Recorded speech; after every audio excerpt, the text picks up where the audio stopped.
네, 안녕하세요. 오늘은 이 시간은 노화에서의 후성 유전학적 기전에 대해서 말씀드리겠습니다. Epigenetics in Aging. 노화가 진행되면서 여러 가지 분자 생물학적인 과정이 생기는데 그 중에 핵심적인 현상이 에피제네틱스 후성 유전학에 대한 부분입니다. 저 잠깐 소개하면은요. 저는 연세의대를 졸업했고요. 보건대학 석사를 거쳐서 연세대학교의 당시 BK21 과정에서 에이징 사이언스에 대한 융합 과정이 있었습니다. PhD 과정인데요. 노화과학 쪽에서 박사 과정을 마치고 보스턴 텁스의 에이징 사이언스를 하는 파트가 있습니다. 휴먼 뉴트리션 센터 온 에이징이라고 하는 센터에서 저희가 후성 유전학 에피제네틱스와 지노믹스에 대해서 연수를 2006년도에서 2008년도에 마친 바가 있습니다. 차의과대학 차움에서 엔티에이징 센터를 거쳐서 또 테라젠 이텍스를 거치고 또 현재는 강남 메이저 병원에서 헬스 에이징 센터라는 그런 센터에서 근무하면서 또 이원 다이그노믹스의 유전체 회사의 그런 컨설팅 그리고 지금은 CMO로도 있습니다. 네, 홀마크스 오브 엔타이 에이징 잠깐 제 슬라이드를 좀 줄이겠습니다. 네. 우리가 지난번 시간에는 에이징과 관련돼서 또 엔타이 에이징과 관련해서 핵심적인 이론으로 텔로미어에 대해서 말씀드렸습니다. 텔로미어 쇼트닝이 오면서 에이징이 되는데요. 그중에 오늘은 이 부분, 저희가 후성유전학적인 변화, 에피제네틱한 체인지에 대해서 말씀을 드릴 겁니다. 언젠가는 한번 미토콘드리아 또 스템셀에 대한 부분도 한번 같이 나누도록 하겠습니다. 자, 에피제네티스가 무엇일까요? 후성 유전학이 무엇일까요? 정의를 보면 이렇습니다. Heritable change in gene expression that occur without a change in sequence. 즉, 스퀀싱의 어떤 변화가 없이 보통은 뮤테이션이라는 것은 점라인이든 소마틱이든 태어날 때부터 만들어지는 과정이든 어떤 유전적인 뮤테이션이 있어야 그것이 단백질에 문제를 일으켜서 그것이 질병을 일으키거나 여러 가지 현상을 일으키는데요. 여기서 핵심적인 것은 게놈의 변화가 없이 without a change in sequencing이죠. 유전자의 변화가 없음에도 불구하고 진 익스프레션의 어떤 현상들이 유전자의 발현이라고 하는 유전자의 고유 기능인 단백질을 전사하는 트랜스크립션이라고 하는 그 핵심적인 기능에 어떤 변화가 생기면서 그것이 부모로부터 자녀까지 이어지는 어떤 유전적인 성향. 그러니까 기존의 제네틱스와 굉장히 다른 개념으로 설명하고 있습니다. 기능적인 부분을 설명하고 있고요. 가장 극명하게 드러나는 어떤 차이를요. 이 남한 사람과 한국 사람과 이 미국 사람의 키의 차이는 어떤 차이입니까? 기본적으로 유전적인 차이죠. 그분들과 우리들의 어떤 키의 평균 차이 한 적어도 10cm 정도는 날 수가 있다고 볼 수 있는데 유전적인 차이죠. 제네틱, 에스니틱한 디퍼런스가 있는 거죠. 근데 같은 인종이 북한 사람과 남한 사람은 유전적인 차이일까요? 거의 개념 차이가 없죠. 그래서 즉 어렸을 때부터 무엇을 어떻게 얼만큼 잘 먹고 있는지에 따라서 발育과 관련된 부분일 수도 있고요. 한 70년 동안 제가 떨어져 지내면서 이러한 부분들이 유전자의 발현까지 영향을 미치면서 후손들에게 영향을 준다 이런 부분들이 있어서 제네틱뿐만 아니라 에피제네틱스 어떤 환경에 의해서 유전자가 바뀌는 이 부분에 대해서 오늘 말씀을 드리겠습니다. 흔히 말하는 유전자 스위치 진 익스프레션, 진이 유전자가 스위치가 켜야지 발현이 돼야지만 사실은 그 기능을 하고 발현되지 않았을 때는 그 기능이 떨어지겠죠. 그래서 이 스위치에 해당되는 대표적인 현상이 에피제네틱한 피나미논이 세 가지가 있습니다. 첫 번째가 DNA 메틸레이션, DNA 메틸화. 두 번째가 히스톤이라고 하는 단백질의 변형, 모디피케이션. 그리고 마이크로 RNA 요 세 가지가 핵심적인 DNA 유전자의 진 익스프레션, 어떤 발현과 관련된 스위치에 해당됩니다. 제가 예전 슬라이드에서, 예전 강의에서는 캔서, 대장암과 관련돼서 했던 강의가 한번 있으니까 찾아보시기 바라고요. 오늘은 주로 에이징에 대해서 말씀을 드리겠습니다. 하나씩 보겠습니다. 첫 번째가 DNA 메틸화, 메틸레이션이 무엇일까요? DNA 메틸레이션이라는 것은 정확히 말하면 우리가 염기 중에 A, T, G, C 중에서 그 중에서 C, 사이토신의 메틸화를 말하는 겁니다. 사이토신, 우리가 모든 염기들은 육각형 구조인데요. 6개의 탄소로 이루어져 있는 이 염기 중에서 5번째 탄소에 해당되는 이 5번째 탄소의 CH3라고 하는 메틸화, 네, 메틸이죠. 우리 메틸기죠. 메틸이 요 C, 사이토신의 5번째 탄소에 붙는 현상을 말합니다. DNA 메틸레이션이라는 것은. 근데 이러한 DNA 메틸레이션을 도와주고 주도하는 엔자임이 있겠죠. 그것을 DNMT, DNA 메틸 트랜스퍼라자라고 합니다. DNA 메틸 트랜스퍼라자는 카본을 DNA 사이토신 5번째 그 카본에 메틸을 붙이는 현상을 주도하는 엔자임인데요. 여기는 2가지가 있습니다. 첫 번째가 DNMT3인데요. 또는 3A, 3B인데 이건 디노보 DNA 메틸레이션, 즉 메틸화를 처음 시키는 그런 과정, 어떤 새롭게 메틸화를 시키는 그런 엔자임이고요. DNMT1은 메인터넌스 엔자임, 그러니까 지속적으로 메틸화가 단단하게 붙어 있게끔 만들어주는 그런 메인터넌스 기능입니다 라고 보시면 되겠습니다. 이 엔자임은 제가 강조하는 이유가 에이징이 되면서 이 엔자임의 액티비티가 떨어지면서 이 메틸레이션의 문제가 생기거든요. 그 중에서 이 DNA 한 가닥을 보면은 맨 앞쪽에 우리가 엑손 1과 프로모터 그 위치에 해당되는 부분들을 그쵸, 프로모터 리전이라 하는데요. 엑손 1, 단백질 첫 번째 전사하는 엑손 1 직전에 있는 이 위치를 우리가 프로모터, 거기서 이제 진 익스프레션이, 트랜스크립션이 바인딩 되고 그러면서 유전자가 개시가 되는, 이니시에이션이 되는 곳에 CG 아일랜드라고 하는 구조가 있어요. 이건 좀 자세히 오늘 설명드리진 않겠지만 사이토신과 구아닌, 그러니까 ATGC가 랜덤하게 섞여 있는데 하필이면 이 프로모터 리전에는 대부분이 C 다음에 G라고 하는 그런 구조가 몰려 있습니다. 사이토신 다음에 구아닌. 그래서 이 프로모터 주변에 몰려 있는 이 위치를 그래서 CG 아일랜드라고 흔히 얘기하는데요. 네, CG 아일랜드. 근데 CG 아일랜드는 평소에는 메틸화가 되어 있지 않습니다. 이 진 익스프레션이, 즉 트랜스크립션에 의해서 시작되기 때문에 이 트랜스크립션 바인딩되는 자유롭게 외부에 그런 프로모터 시키는 물질들이 부착할 수 있도록 메틸화 되어 있지 않습니다. 그리고 오히려 전장 유전체에 메틸화돼서 어떤 구조를 안정적으로 갖게 하는 그런 구조인데요.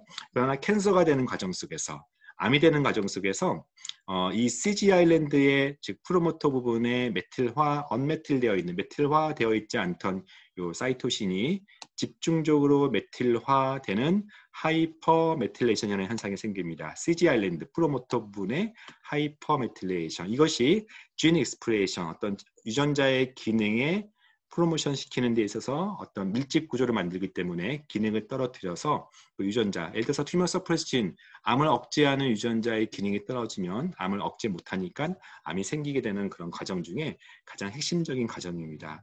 말씀드렸던 것처럼 글로벌리하게는 유전자 전장에는 이렇게 메틸화되어 있음으로써 유전자의 어떤 안정성을 확보하고 있는데, 암이 되는 과정 속에서 이 글로벌 메틸레이션이 감소가 되는, 거꾸로 말하면 하이포메틸레이션이 생깁니다. 그래서 암이 생기는 과정 속에서 투 히트가 있는데, 프로모터, CG 아일랜드라고 하는 프로모터 부분에는 하이퍼메틸레이션, 메틸화가 과밀화되고요.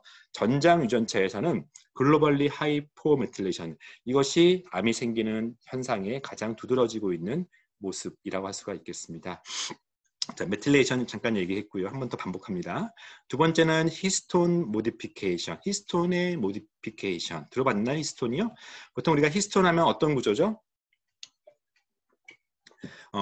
저도 학생 때 히스톤에 대해서 그렇게 자세히 배우진 않았습니다. 히스톤의 유일한 기능은 당시로는요, 우리가 DNA 핵 안에 이제 DNA가 패킹되어 있죠. 굉장히 많은 염기 가닥으로 해서 구성되어 있는 이 DNA 구조가 더군다나 이중 가닥이잖아요. 이것이 패킹되어 있는데 그 굉장히 많은 정보들이 이 짧은 이 작은 공간에 패킹되어 있으려면은 어떤 원칙이 있어야 돼. 마치 실타래를 이런 엑시스, 축을 가지고 있는 구조를 통하여서 잘 감아야 이게 엉키지가 않겠죠. 그래서 이 실타래의 이 엑시스, 축에 해당되는 그 어떤 스트럭처, 이것이 바로 히스톤이라고 배웠습니다. 히스톤의 역할은 이런 축 역할을 하면서 DNA 가닥들이 차곡차곡 쌓일 수 있도록, 좀 포갤 수 있도록 패킹시킬 수 있는 그런 역할이라고 할 수가 있겠습니다. 그래서 히스톤에는 모두 8개의 히스톤 구조가 있어요. 그래서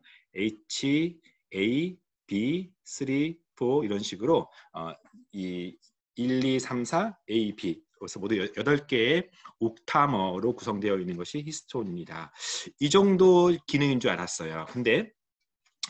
그런데 지나가는 DNA에 이 히스톤 자체가 매끄럽지 못하고 변형이 생기면은 지나가는 DNA에 영향을 줘서 진 익스프레션에 방해를 주거나 또는 진 익스프레션을 자극시키는 쪽으로 됩니다. 그래서 그것을 히스톤 테일 모디피케이션, 이 히스톤 바디에 보면은 이렇게 테일들이 있는데 테일들 중에 아세틸화되는 아세틸레이션, 또 메틸레이션 또는 포스폴레이션, 유비키티네이션 같은 각종 다양한 히스톤 테일, 꼬리에 변형이 생기는 것들이 DNA에 영향을 준다, 진 익스프레션에 영향을 준다 해서 이것도 에피제네틱스, 붙어있다 해서 에피제네틱스의 한 현상으로 봅니다.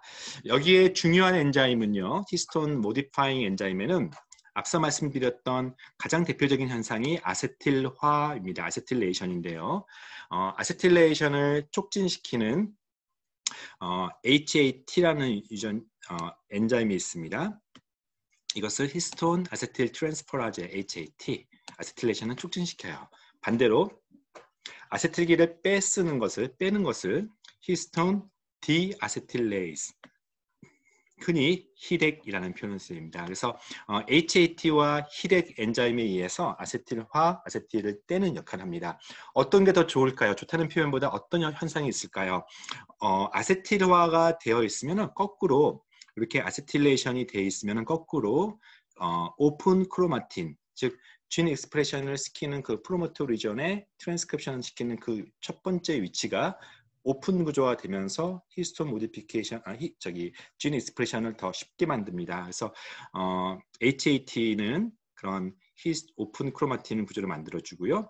반면 아세틸화를 떼는 히덱이라고 하는 구조를 오히려 엔자임은 클로스 크로마틴 구조를 만들어가지고 거꾸로 이것이 진 익스프레션을 방해합니다. 즉 히스톤 같은 경우는 아세틸화되어 있는 것이 유전자 기능에 도움이 됩니다. 이런 엔자임 기억하십시오. 이 엔자임이 에이징이 되면서 말씀드렸던 것처럼 기능을 상실하거나 또는 어떤 더 프로모션 시켜가지고 어떤 좋은 유전자의 기능을 낮추거나 나쁜 유전자의 기능을 높이는 역할을 하기 때문입니다.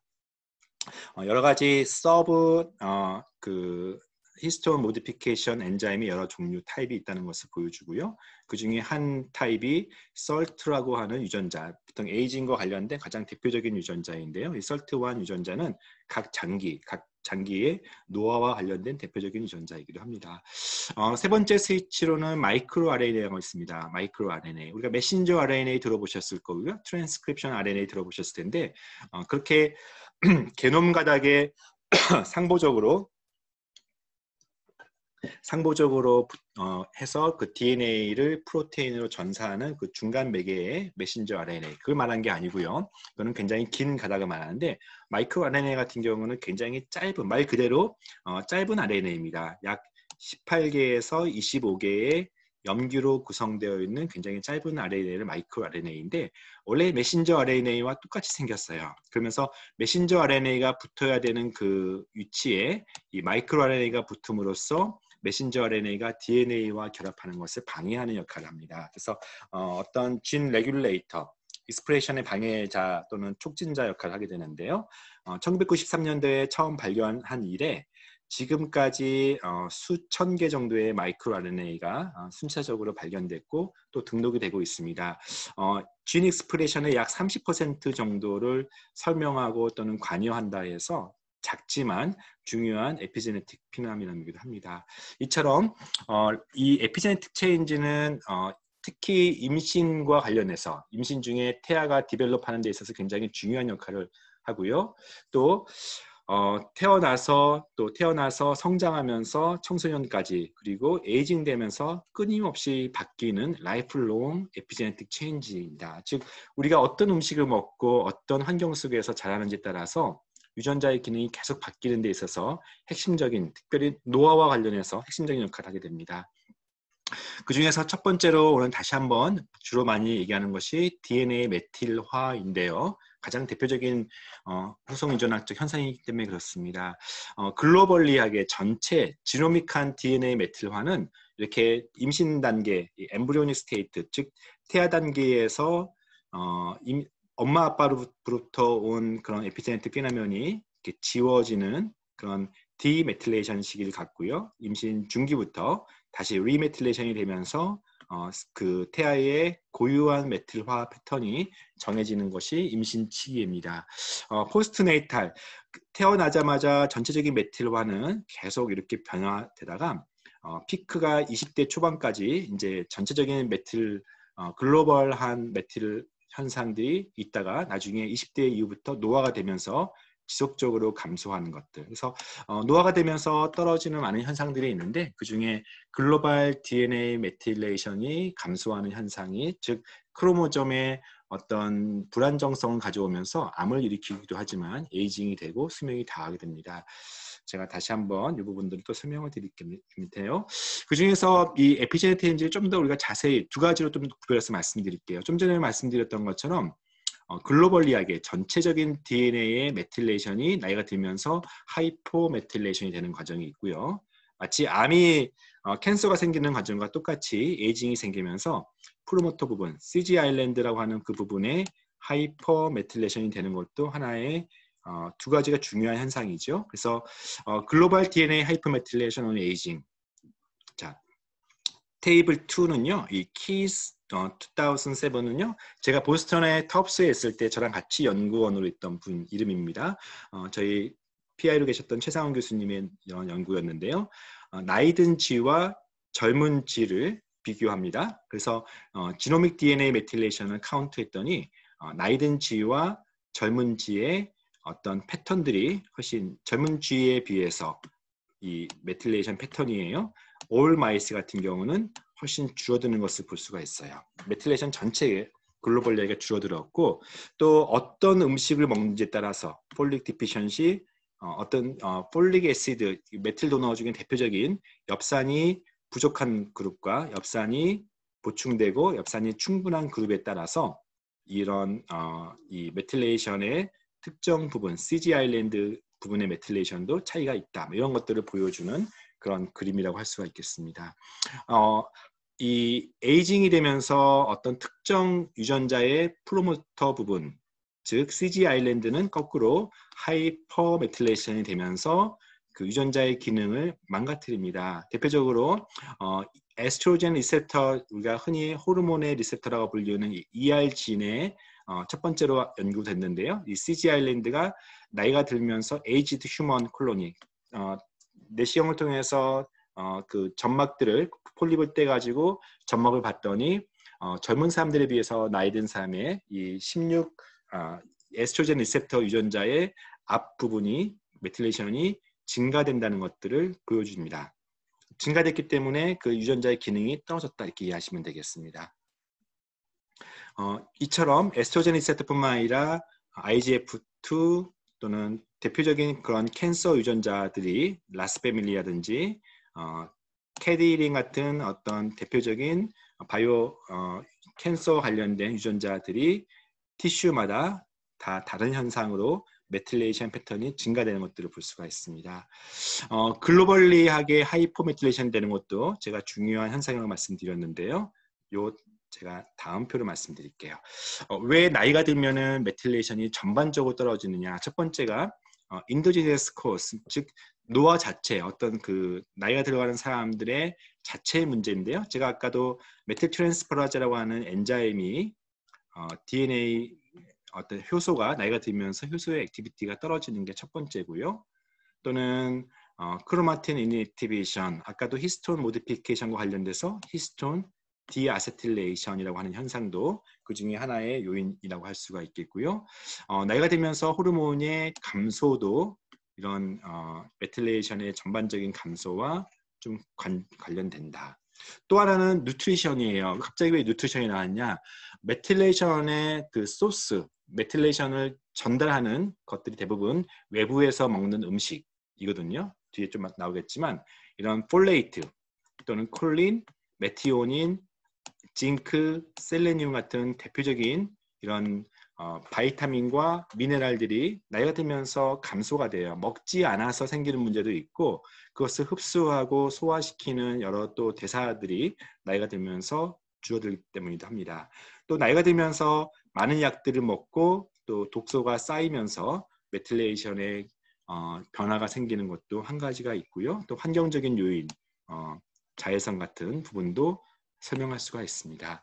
말씀드렸던 것처럼 이 에피제네틱스, DNA 메틸레이션은요, 끊임없이 외부 환경에 의해서 바뀌는데요. 대표적인 것이 누트리션입니다. 어떤 음식을 먹느냐에 따라서 유전자의 스위치가 계속 바뀐다는 얘기고, 엑서사이즈, 운동도, 인바이러먼트, 심지어는 이모셔널 스트레스, 어떤 영적인 삶들도 또 스트레스가 없는 또는 많은 이런 부분도 지속적으로 이 트랜스크립션에 영향을 준다. 보시면 되겠습니다. 그 중에 대표적인 게 음식이에요. 이제 음식 얘기하고 마치도록 하겠습니다. 메틸을 주는 메틸 도너가 있어요. 메틸레이션이기 때문에 메틸화, CH3라고 하는 메틸을 줘야 되는데 그것이 음식을 통해서 폴릭 애시드, 베타인, 바이타민 B, C, 특히 6번과 12번, 또 셈이라고 하는 부분들, 이런 부분들입니다. 그래서 가장 대표적인 요 원커브 메타볼리즘의 표를 보시면은요, 음식을 통해서 넘어왔던 폴레이트가요, 이것이 메티온을 거쳐서 이 메틸화된 테트라하이드로폴레이트가 메틸레이션 셈을 거쳐서 이것이 DNA의 메틸레이션을 일으킵니다.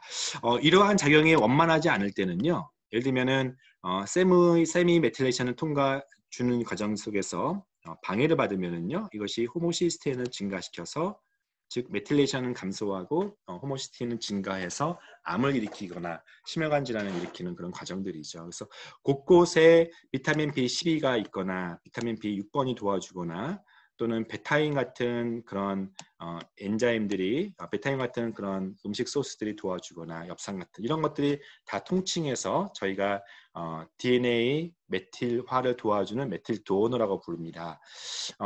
나이가 들면서요, 여러 가지 이유로 그런 폴릭 애시드의 어떤 섭취가 줄어들면요, 즉 셈이 줄어들면은 DNA 전체적으로 하이포메틸레이션이 생기게 되죠. 그리고 또 후손 유전자뿐만 아니라 이것은